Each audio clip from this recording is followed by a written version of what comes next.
Morning, Shubin. Yes.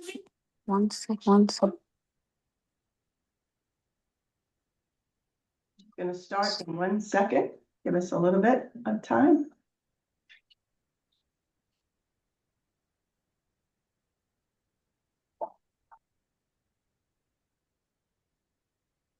Oh, okay.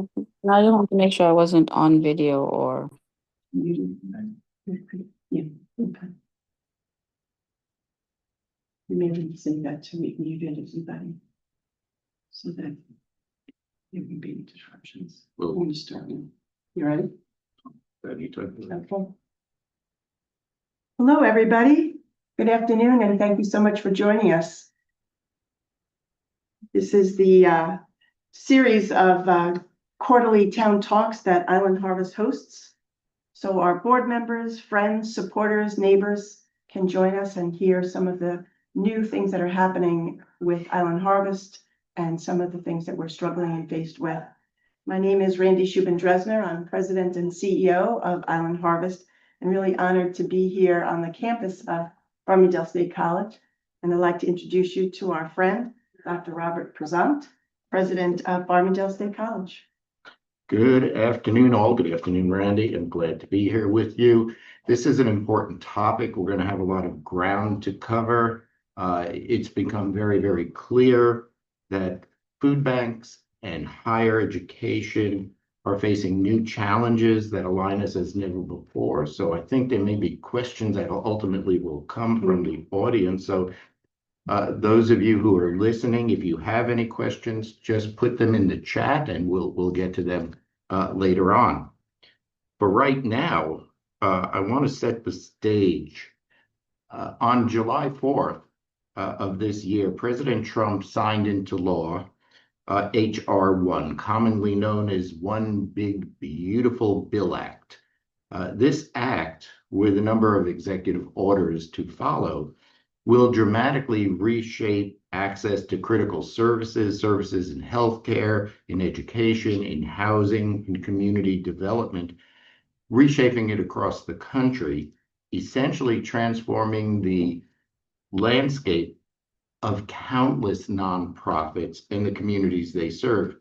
Now, the bill did have some important things in it that are quite positive. There were tax provisions that were important to Long Island, the SALT provision, the state and local tax deduction. But many aspects of the bill are projected to have some negative consequences, not just locally, but across the country. And I'd like to hone in on one of those in particular, one that directly impacts the populations we both work with, and that is food insecurity. The impact of the bill and several presidential executive orders will impact funding available to students, their availability to obtain loans and grants that would otherwise have given them some flexibility in financial resources. So let's make a couple of things clear at the outset. So Randy, help us understand the differences between food insecurity and hunger. It's a good way to start off. I appreciate the question. Those are two phrases, two statements that we tend to use interchangeably, but there are some slight differences. When we speak about hunger, many of us know hunger because maybe we miss a meal or two meals and we're feeling that uncomfortable feeling. But for most of us, we know where and when our next meal will be going and will be coming from. But with respect to food insecurity, it really encompasses a lot more. So that's really describing the inability to have and acquire enough nutritious food for the household because of a lack of resources. Usually it's money. And it means that people are worried about where their next meal will be coming from. And so it's a real systematic issue. It impacts an entire household, but it impacts an entire community. And there's a term that we often use, the social determinants of health, and it's one of the important factors in the social determinants of health. In other words, what in the environment is impacting our health. And so having enough food to eat is a very, very important factor. So that sets the table, so to speak, pretty well. But what is it more specifically about the federal law that will impact the work that you do? Well, let me throw in a couple of things first, because I think maybe I should set the stage for how much hunger is there really in our community? People often ask us that question. So in the United States, it's estimated that there are some 47 million Americans who are struggling with food insecurity. Island Harvest is a member and connected with the Feeding America network. There are some 200 food banks like Island Harvest across the country, covering every county in our communities. And so in all, 1 in 5 children are struggling with food insecurity and not having enough food on the table to grow and to thrive. And so through the network of Feeding America, we have been providing more than 50 billion meals in the past year alone. So let's take it locally here on Long Island. Island Harvest is helping well over 200,000 people in our community, men, women, children, veterans, senior citizens. People should not be worried about where their next meal is coming from, and yet it's a real concern for too many of our neighbors. And what I find is that people often think, oh, that's a problem over there. It doesn't impact me, my family, and my community. And what we know is that it does. When we look at a place like Farmingdale State College, college students are having to make some really difficult decisions about, will I have enough money to pay for books or to pay for food? Am I sleeping on somebody's sofa, or do I have a place to live where I know I can eat? And so when we talk about the impact of these bills, it's pretty widespread, and it really impacts all of us. First, if we look at the nonprofit community, we are one ecosystem. The nonprofit sector works together, oftentimes helping the same people in the community who need all the different services, and so they're going to a lot of different nonprofit organizations. And I would say that a lot of students at Farmingdale and other institutions like this are part of that network who are accessing services from the nonprofit sector. And so since we are one ecosystem, and since these bills will definitely impact organizations like Island Harvest across Long Island and of course across the country, we're concerned. Island Harvest has already lost $4 million in funding, and that's funding that would have supported the purchase of good, healthy, nutritious food from farmers here on Long Island and across New York State. And so what does that mean? It means that we're not able to purchase that important food, but it also means that we can't support the economy with spending $4 million that would really have an important impact here. And then the term ecosystem is right on target. We are one ecosystem, and it engages the whole higher ed and K through 12 community and the important work that your agency does. Those are impactful numbers. They're a little frightening numbers, in fact. And they do include students here at Farmingdale who depend on food banks and that loss of funding where they're going to have to make these very hard decisions. But what does it mean to the average Long Islander? Well, the cuts impact not just funding to organizations like ours, students that are at Farmingdale College and other colleges and universities, but it impacts a lot of services that they're accessing. And so services like SNAP, which is the Supplemental Nutrition Assistance Program, it's food stamps. There are new regulations with regard to SNAP and Medicare that are going to have a heavy impact on our community. It also will have a significant impact on organizations like ours, because if we lose $4 million in funding, where are we going to find that money so that we can continue to provide the services and the food to the community? Right now, Island Harvest is on target to distribute well over 21 million pounds of food across Long Island, 21 million pounds of food. And so funding supports the purchase of food that we could distribute into the community.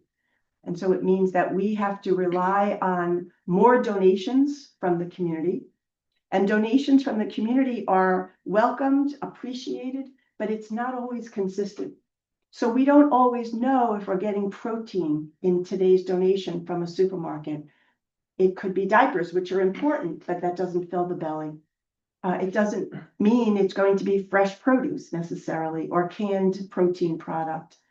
And so with that inconsistency in rescued food, it makes it very challenging for us to be able to provide the right food for the right people in the right communities.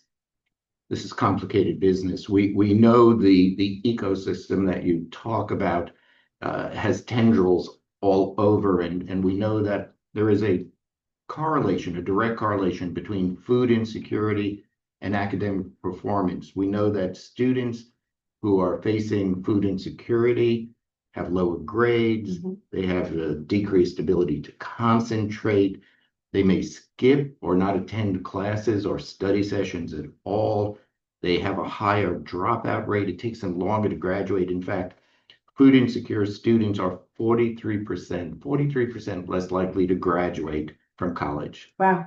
It's a huge issue. We have our own food pantry here on campus, and it's partially funded and supported by nonprofits like Island Harvest. Thank you.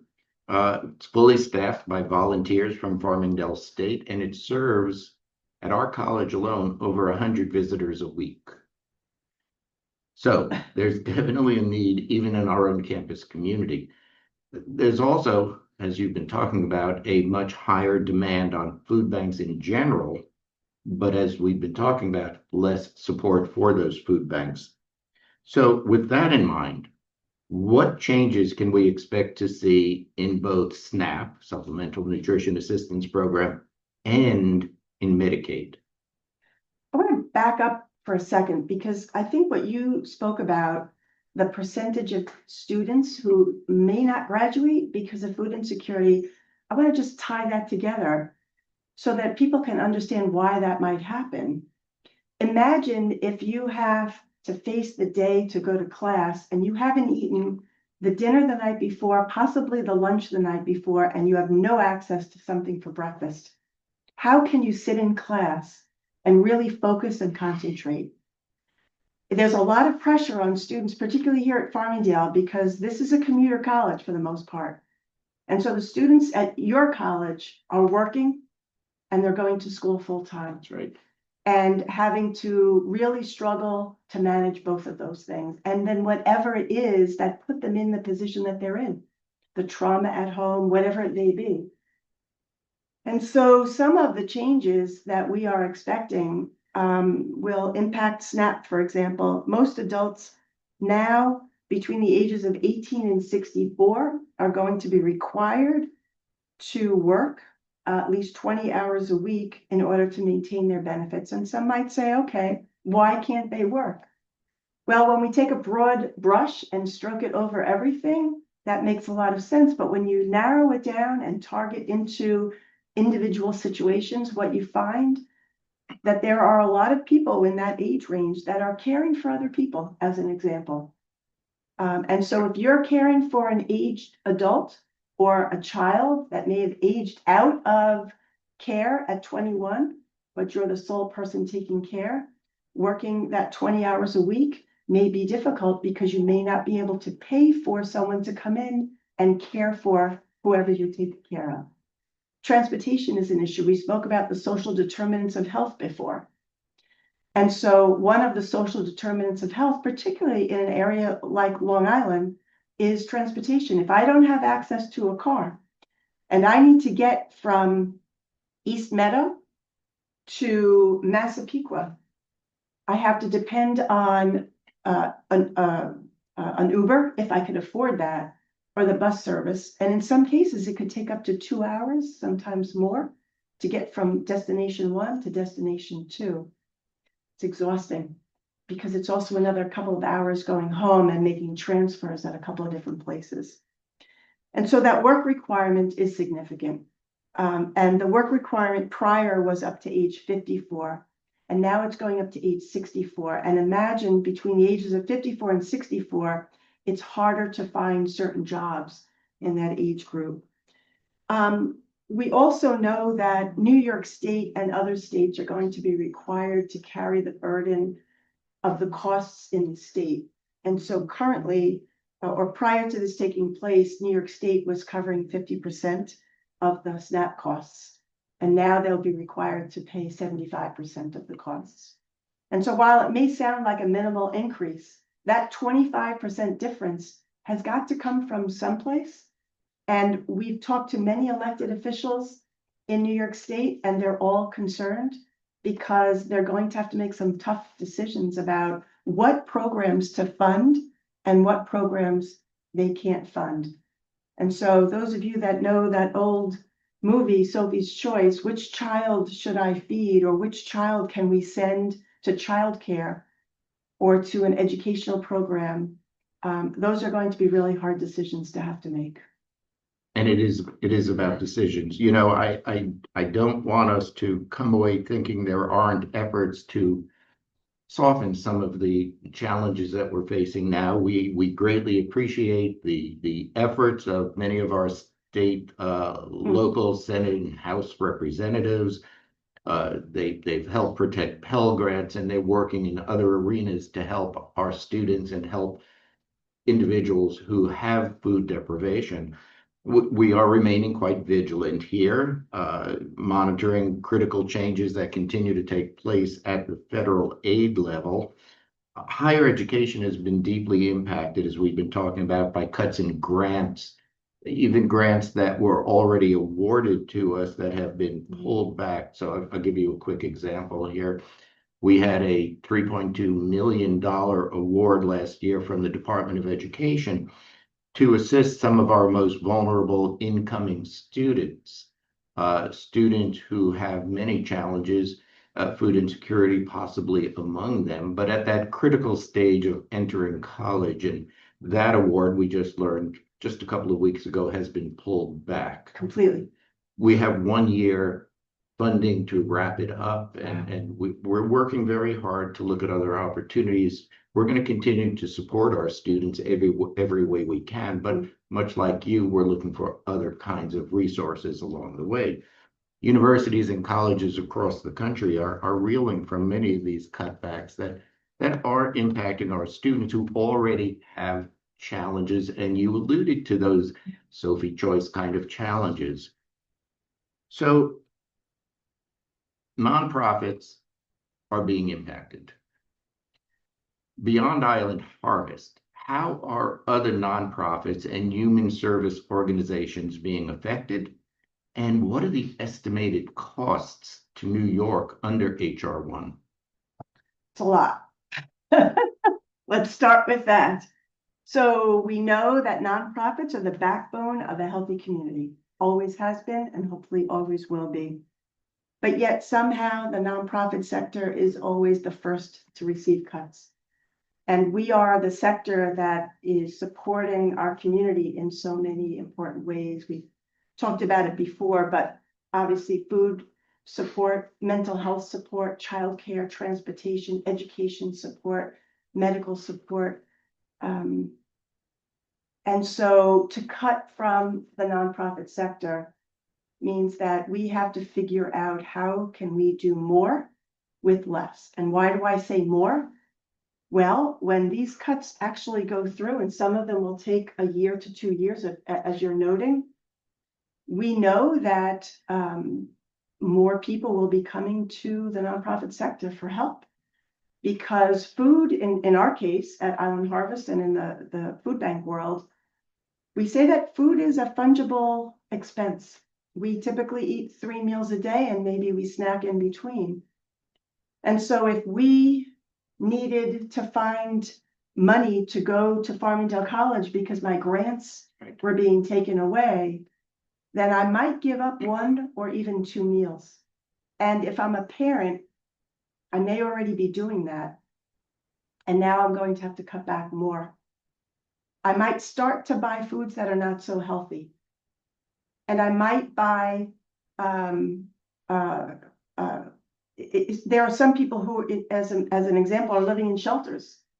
They can't buy large quantities of food because they have no place to store it. They're cooking in a microwave oven that may be available to them. And so when we dial it down to individual lives and really understand how these cuts are going to be impacting us, so it means that more people will be going to community food pantries, and those food pantries depend on the food banks to fill those shelves. The other is that we already have started to see this when other nonprofit organizations are getting cuts. Again, a lot of people will start to go to a food pantry because their medical services are not being covered as much. And so they need to find funding to cover their copays. And so where do they find the cuts? They'll cut out some of their food budgets. And so we typically have learned over time how to pick up the slack in the nonprofit sector. I think that we're all pretty good for that. But it causes a burden on an already burdened sector. Cuts are not new to all of us, but what we've heard recently were that a lot of funders were unsure of their own investments. And so where we in the past, when we've gone through crises, may have turned to some of our funders for support through this tough time as a bridge, some are telling us that they don't know how their own investments are doing in the market. And so they're not prepared to make decisions about making increased gifts to the nonprofit sector. Yeah. So when you asked about what is the impact in New York State from a dollar perspective, just looking at some of my notes, what we've learned is that New York State may lose up to $11 billion in federal support. That's a lot of money. And that breaks down to about $3 billion in SNAP cuts, $7.5 billion in Medicaid changes, and $500 million in eligibility enforcement costs. So the projected effects are that when losing SNAP or Medicaid, residents in New York State are going to feel that burden. The rising demand for emergency food assistance means that we're going to have to find the means to respond quicker with appropriate food for the community. And as I said before, it really will create a greater strain on the nonprofit community and on health clinics as well. Sobering, to say the least. We are facing collectively, we're moving through uncharted waters here. We are being challenged in unprecedented ways, and sometimes those challenges are impacting our most vulnerable population. So it's a little worrisome. We're losing programs. We're losing financial support for those programs that will impact education. It's what you were talking about before. You take that student who's already financially challenged. What am I going to pay for? Education, food, rent, family. It's those choices you were talking about. And this comes about at a moment in time where, and this number is amazing to me, and it's been this number for a number of years, 30% of four-year school undergraduate students have reported food insecurity. 30%.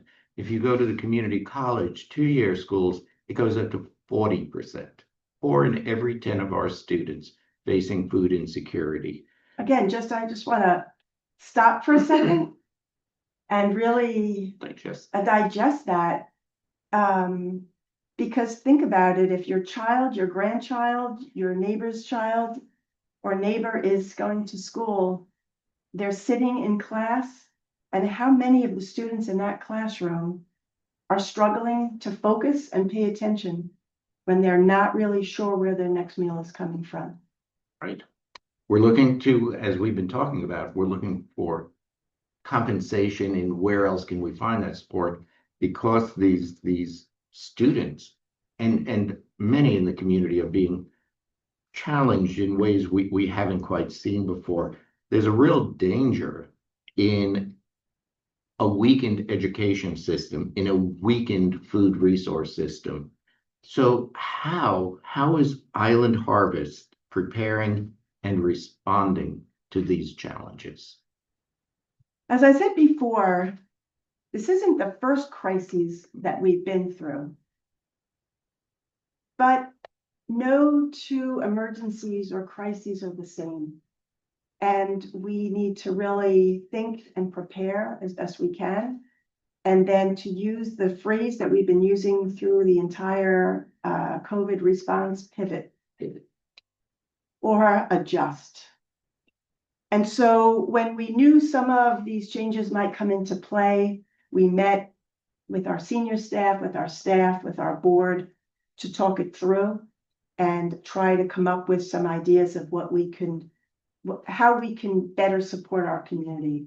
The last thing we want to do is to close a program down, because for every program we close down, it's a meal not served to a vulnerable neighbor. And so we think real hard about that. And do we look at the quality of the food we're distributing in the community? We don't want to go back to the days where we were distributing just bread and snacks and occasionally some healthy food. We've gotten past that. We found the way to provide the right food for the right communities at the right time, and we don't want to lose that momentum. And so we came up with early on 4 things that we could concentrate on. The first is advocacy. We're very close with our elected officials, both at the local, state, and federal levels. We have been meeting with them for well over a year to talk about this. No one wants to take food away from a child, from a senior, from a veteran, or at least that's what they tell us, and I have to believe that. But the cuts do that. And so the more we can speak to our elected officials, the more important it is. I told you earlier, I carry notes around with me from the community. We get letters all the time, people who are so grateful for the food that we're distributing and the services that we're providing. And so telling the stories to our elected officials is important. Mobilizing community voices is something that we have begun to do en masse. The second is preparedness. Meeting a year in planning is important because we needed to think ahead. And so we've been working very closely with our community to find new resources for donated food because we knew we would be losing funding in some cases. And so finding new resources for good, healthy, nutritious food has been a priority for us. And we continue to look and find those things.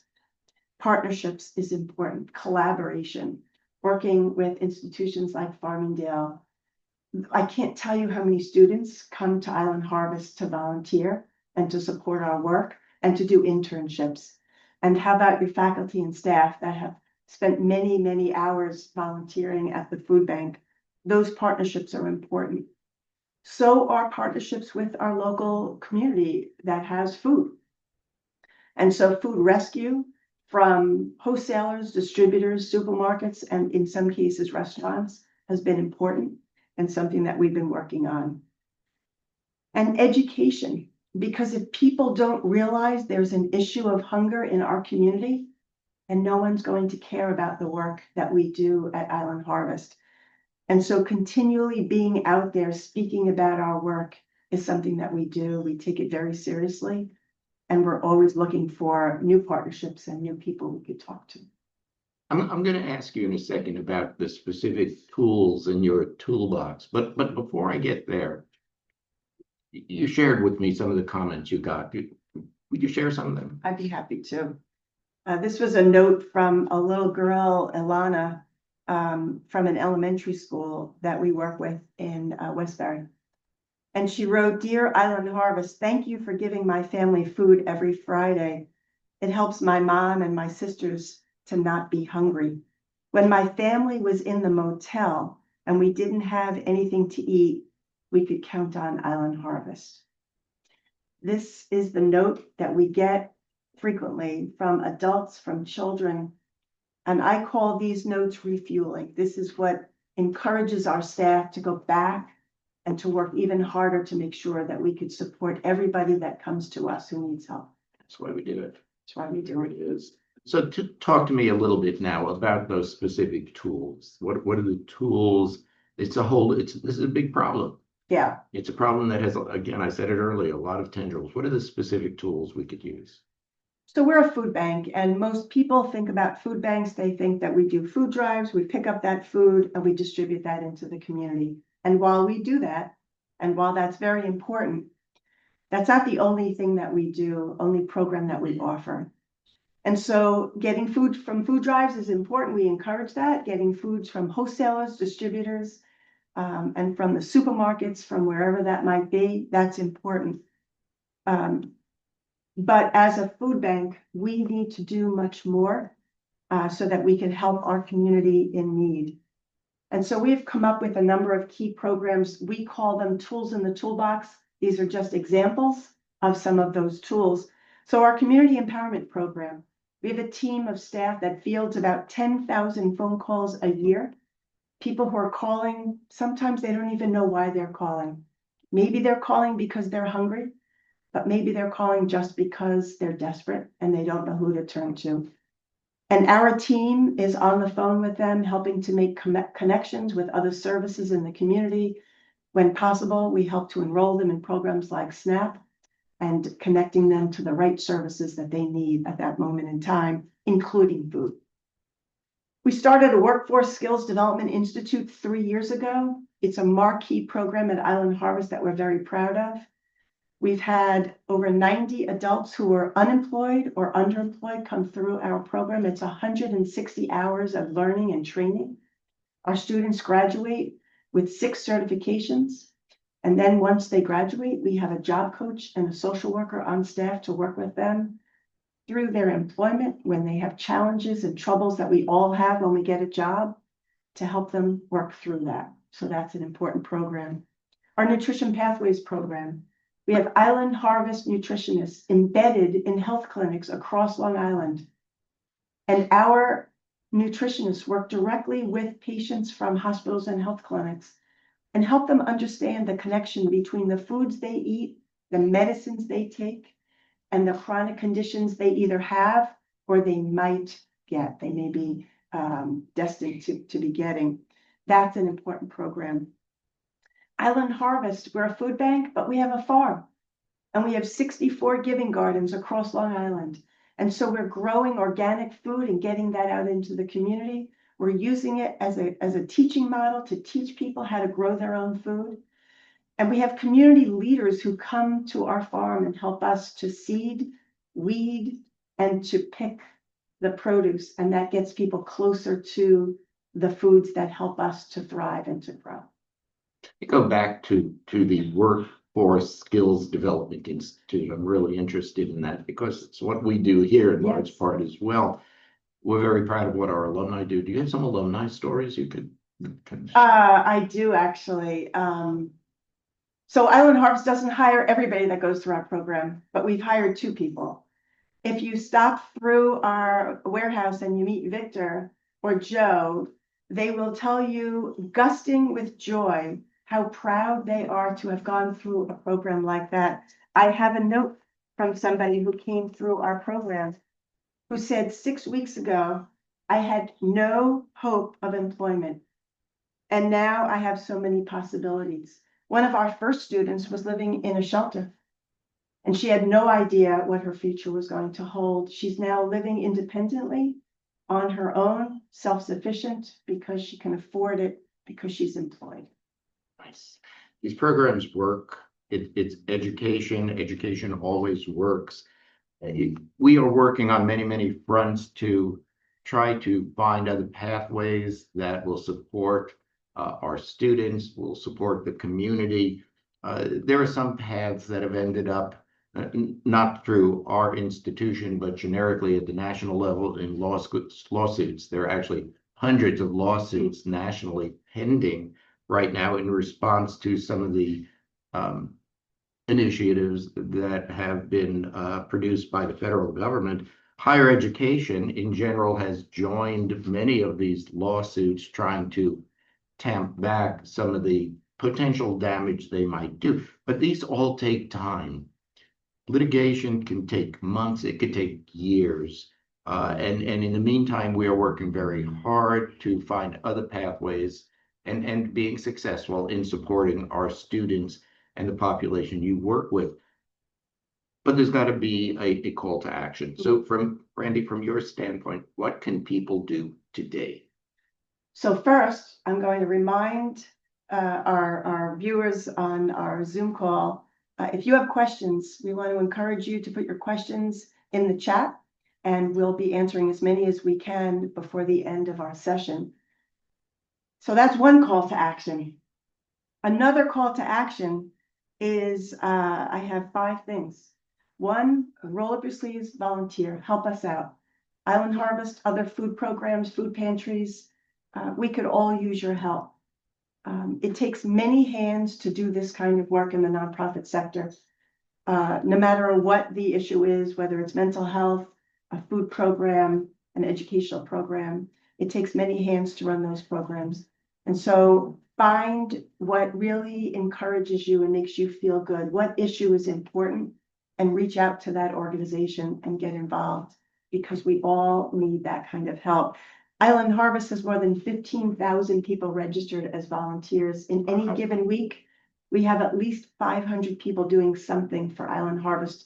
And so all nonprofit organizations could use that help. Shout out to my wife, who is a Oh my volunteer. goodness. Fran is one of the best. She's with our A team, and we really appreciate that. Advocate.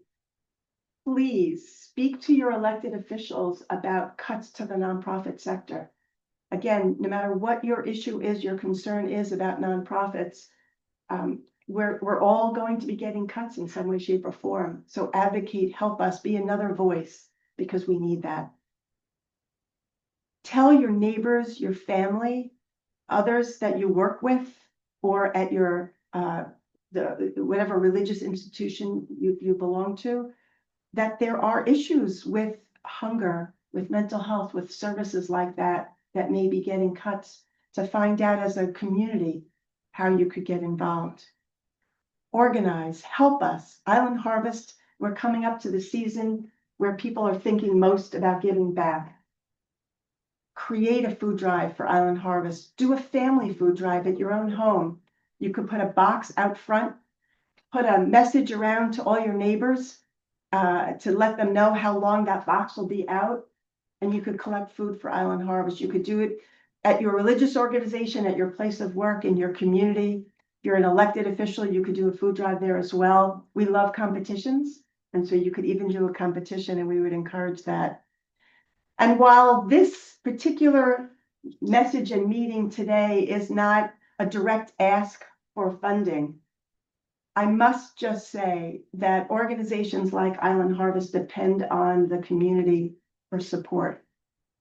And so organizations, corporations, foundations, individuals, we depend on that kind of giving, because that helps us when we get cuts from the federal, state, and local governments. In our community, in the nonprofit sector, it's important to diversify our income sources. And so funding from the private sector, from individuals, corporations, foundations, is essential for us and important. So those are some of my suggestions for a call to action, and I appreciate that you've asked that question. I am glad to, because there are so many parallels. We began this conversation by talking about the alignment between the work you do and the work we do here at Farmingdale State. And it's amazing, the overlap. All of the ways you just recommended to help could have been coming from me. That's right. So that's amazing. I don't know if we have any questions, but we're glad to entertain them. A secret message. Okay, where do we need the most volunteer support? Food drives, distributions, warehouses, where? That's a great question. As I said before, it takes many hands to distribute 21 million pounds of food, but also to provide the tools in the toolbox services that we provide. And so what I would say is, for Island Harvest, go on our website, islandharvest.org. There's a section that speaks about volunteerism. and there are some suggestions. And pick what is important to you. We would never want someone to come in and volunteer to do something that they don't want to do. We want all of our volunteers to be involved in activities that are important to them, that are meaningful, because we want you to come back, because we want you to walk away feeling like you've accomplished something and that you've gained from the experience as well. So I hope that's a good answer. We have only a couple of minutes left here. So I just wonder if there is one particular story you'd like to share that's a perfect exemplar that lets you go home at night and go, I'm doing good work. There are many. I want one. There are many. It's hard to pick one. I'm gonna probably want to give you more than one, but I will tell you this. I was here on campus presenting to students a couple of years ago with a panel. And at the end of the presentation, it was a panel of experienced professionals to speak to honors students to talk about the business world. And at the end, a woman came up to me and she gave me this hug that I recognize, because when you do the work we do, it's almost like code. So she gave me this hug and wouldn't let go and whispered in my ear, "Thank you for what you do. I know it's important." And what that meant is that she and her family have been benefiting at some point from Island Harvest. And that sticks with me. You know, the importance of the work can't be underestimated, but there's work to be done by any of the folks who are listening to us today. All of those things that you listed, but I would say at the top of the list is talk about it. Yeah. Communication. Make sure you're sharing the knowledge that you may have picked up here. Some of the extraordinary numbers that I've learned about through you, Randy, and the importance of the work being done and how everybody can contribute. I'm going to leave the last word to you. Okay. If you'd like to wrap up. I would like to say this. I haven't been in this work for a long time. We do a lot of tours at Island Harvest. Elected officials, business executives, leaders in our community, and our neighbors. And oftentimes the leaders that come through, many times it's the elected officials will make two comments. The first is, "Holy cow, Randy. I had no idea of the extent of the work that you do. It's God's work." And I appreciate that, and our staff appreciates that, and our volunteers as well. But oftentimes, and too often, the second thing that people mention to us or ask us, how many people are you giving food to that really don't need the food? I can tell you in 24 years at Island Harvest, I don't know of a circumstance where that might have happened. And if someone drives up with a nice car, it may be because that's all they have, particularly during the pandemic time. If someone appears to be able to not need food, but they're online, perhaps they waited on the 2-hour line because they had a neighbor that needed that food. And so I can assure you, while every industry has some areas where nothing is perfect, it's the same at our food bank and across the nonprofit sector. The support we get from the community, from people that are on the Zoom call, from you, from our neighbors, from our elected officials, for the most part, it's important. It keeps us going, and it ensures that we could provide services, important support, and 21 million pounds of food to over 200,000 people across Long Island. I'm grateful to have a partnership with you and with the college. And I'm so grateful to be here today and to be able to share stories of both the work that we do. Excellent. Thank you so much. Thank you for any of you who are. Two more questions just came Two up. more questions. We're going to go into overtime. OT. Okay, and then we'll cut it. All right. All right. As we look to 2026, any foresight as to when the impact to food supply will happen? Started already. We know that through 2027, a lot of these cuts will come through. So we expect a cascading type of effect with cuts over time. So we know funding will be cut with us, but also for our neighbors that are counting on some of these important services. And so it will be over time. Another question that I guess we'll end on. I love this question because this comes up frequently. I know there are so many people in the community that want to help, and they want to do whatever they can. And frequently they want to do it with their families because they want their young children to see how to get involved. And so one of the common things that people ask us is, can I make peanut butter and jelly sandwiches and give it to you so you can give it out into the community? And while we appreciate that, the thought behind it is incredible.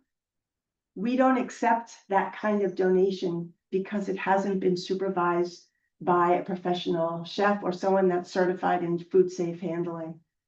And so we can't take that kind of food at Island Harvest, but we can encourage you to be involved with your family, with your community, with your colleagues at work.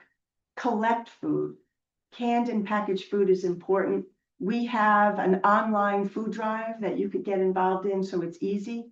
We encourage contributions because it allows us to buy the food we need when we need it and get it where we need it at the right time. That is a good place actually to wrap up. Thank you again. Thank you for the partnership. Farmingdale State looks forward to continuing to collaborate and partner with you. Thank you so much. And thank you everybody for joining us today.